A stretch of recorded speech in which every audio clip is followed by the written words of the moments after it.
रिया के डैड अविन को कॉल कर उससे पैसे मांग रहे थे। अविन पहले ही इस बात से हैरान था, फिर उन्होंने ये बात रिया को बताने से भी मना कर दिया था, तो वो और परेशान हो गया। उसे कुछ समझ नहीं आ रहा था। वो फोन पर बात करते हुए रिया को घूर रहा था। रिया भी बार बार उससे यही पूछ रही थी कि किसका कॉल है। अविन ने सोचा, मिस्टर नेगी रिया को ये बात बताने से मना कर रहा है, इसके सामने उनसे डिटेल में बात भी नहीं कर सकता। अब क्या करूं, कुछ समझ नहीं आ रहा। तभी रिया ने फिर से पूछा, किसका कॉल है अविन? तुम कॉल पर कोई जवाब भी नहीं दे रहे हो। अविन ने उसे हाथ से इशारा किया। रिया उसका इशारा समझ गई। वो मन ही मन बोली, कभी कभी इसकी हरकतें समझ नहीं आती, लगता है मेरे सामने कॉल पर बात नहीं कर पा रहा। रिया डिनर कर चुकी थी। वो अपनी जगह से खड़ी हो गई। उसने अविन को देखा और कहा, मैं वॉशरूम जाकर आती हूँ। रिया के वहां से जाने के बाद अविन मन ही मन बोला, थैंक गॉड ये यहाँ से चली गई। फिर अविन ने कॉल पर कहा, लेकिन आप हैं कहाँ? पता है रिया आपके लिए कितना परेशान हो रही है। तभी उसे कॉल पर किसी और की आवाज सुनाई दी, ओ निशांत नेगी के दामाद, कान खोलकर मेरी बात सुन, जल्दी से ग्रीन रिवर साइड पर आ जा। तेरे ससुर ने हमसे पैसा उधार लिया है। दिल्ली से यहाँ आने में तुझे 1 घंटे से ज्यादा वक्त नहीं लगेगा। लेट किया तो नेगी की डेड बॉडी मिलेगी। अविन ये सुन बुरी तरह से हैरान हो गया। उसने हकलाते हुए पूछा, कौन हो तुम? तभी कॉल पर वो आदमी बड़ी जोर से हंसा। अविन उसकी हंसी सुन और ज्यादा घबरा गया। वो मन ही मन बोला, ये सच में मिस्टर नेगी की ही बात कर रहा है। इसने मुझे उनका सन इन लॉ कहा। शायद ये रॉन्ग नंबर होगा। अविन ने एटीट्यूड के साथ कहा, I think it's wrong number. मैं किसी का सन इन लॉ नहीं हूँ, मेरी तो अब तक शादी ही नहीं हुई है। ये सुन वो आदमी और जोर से हंसा। उसने कहा, नेगी को जानने वाले सभी यही कहते हैं, चुपचाप 1 घंटे के अंदर यहाँ आ जा, वरना तेरी बीवी अपने बाप का मुंह कभी नहीं देख पाएगी। अविन उसे कुछ कहने जा ही रहा था, लेकिन तभी कॉल कट हो गया। वो बुरी तरह से परेशान हो गया। उसने खुद से कहा, अजीब मुसीबत है, ये कौन मेरे गले पड़ रहा है? अगर वो सच में रिया के डैड हुए और मैं वहां नहीं गया तो गजब हो जाएगा। मुझे एक बार वहां जाकर पता करना चाहिए कि आखिर मैटर क्या है। इतने में रिया वापस आ गई। उसने अविन को स्माइल दी। अविन ने उसे कंफ्यूज्ड सा लुक दिया। रिया ने उससे पूछा, व्हाट हैपेंड अविन? तुम इतने परेशान क्यों हो? किसका कॉल था? अविन मन ही मन बोला, रिया को अभी सब बता दिया तो वो मेरे साथ आने की जिद करेगी। अविन अपनी जगह से खड़ा हो गया और उसने कहा, मेरे एक दोस्त का अर्जेंट कॉल था, ही इज इन ट्रबल, मुझे इसी वक्त जाना होगा रिया। रिया ने अफसोस जताते हुए कहा, ठीक है कोई बात नहीं, तुम जाओ। डैड अगर कल भी नहीं आए तो मैं फिर से तुम्हें डिस्टर्ब करूंगी। अविन ने उसे स्माइल दी और कहा, श्योर, बट आई थिंक तुम्हें उसकी जरूरत नहीं पड़ेगी। अविन वहां से जाने के लिए मुड़ा ही था कि तभी रिया ने उसे आवाज दी, अविन। अविन ने पीछे मुड़कर देखा तो रिया उसके करीब आ गई। उसने अविन से कहा, टेक केयर। अविन मुस्कुरा दिया और बोला, thanks Riya, and thanks for this wonderful treat as well. फिर वो रेस्टोरेंट से बाहर आ गया। वो रोड साइड खड़ा हो मन ही मन बोला, इस वक्त अकेले ग्रीन रिवर साइड जाना ठीक नहीं होगा।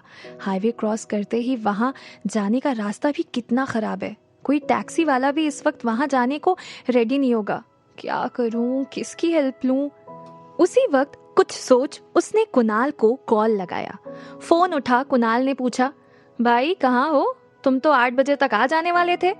अविन ने कहा, वो सब छोड़ यार, एक बहुत ही बड़ी मुसीबत आ गई है, तो इसी वक्त मेरे स्कूल के गेट के पास आ जा। कुणाल ये सुन घबरा गया। उसने पूछा, लेकिन बता तो सही क्या हुआ है? अविन ने कहा, तू 1 मिनट भी वेस्ट किए बिना यहाँ आ जा, मैं सब बाद में बताता हूँ। इतना बोल उसने फोन काट दिया। तभी रिया भी रेस्टोरेंट से बाहर निकली। उसने अविन को अभी तक रेस्टोरेंट के बाहर खड़ा देखा तो वो उसके पास गई और पूछा, तुम गए नहीं? टैक्सी नहीं मिल रही? मेरी कार तुम्हारे स्कूल गेट के पास ही पार्क है, चलो मैं तुम्हें छोड़ देती हूँ।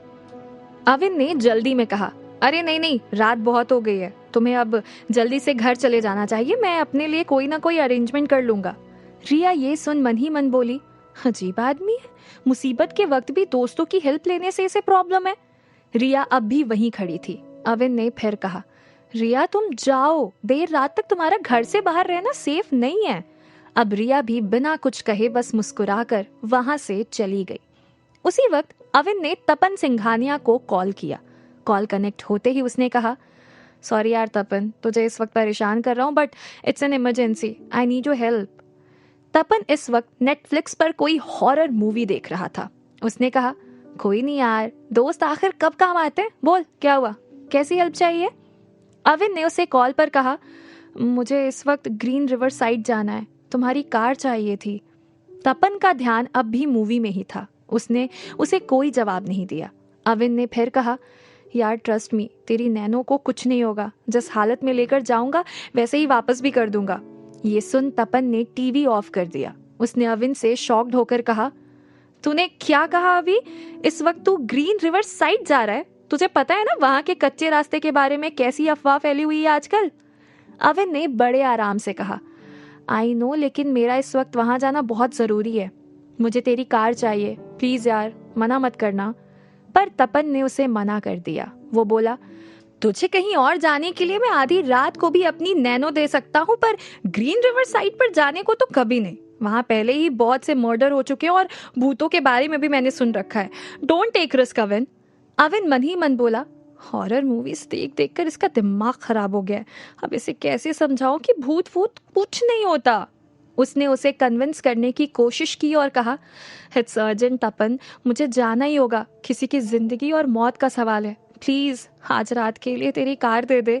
तपन ये सुन चौंक गया। वो बोला, तुम किसकी बात कर रहे हो? अविन मन ही मन बोला, इस तपन को मेरी अर्जेंसी समझ ही नहीं आ रही है, ये ऐसे नहीं मानेगा। उसने कहा, मेरा मिशन पूरा होने पर सब बता दूंगा तुझे, मैं तेरे घर आ रहा हूं, तू नैनो की कीज लेकर रेडी रहना। लेकिन मेरी बात तो सुन, मेरी नैनो। तपन अभी बोल ही रहा था कि अविन ने कॉल काट दिया। ये देख तपन इरिटेट हो गया। वो बड़बड़ाया, गाड़ी मेरी है और ये अविन साला मुझ पर ही दादागिरी कर रहा है। ठीक उसी वक्त कुणाल भी रिक्शा से अविन के पास आ गया। अविन उसी रिक्शा में कुणाल के साथ तपन के घर चला गया।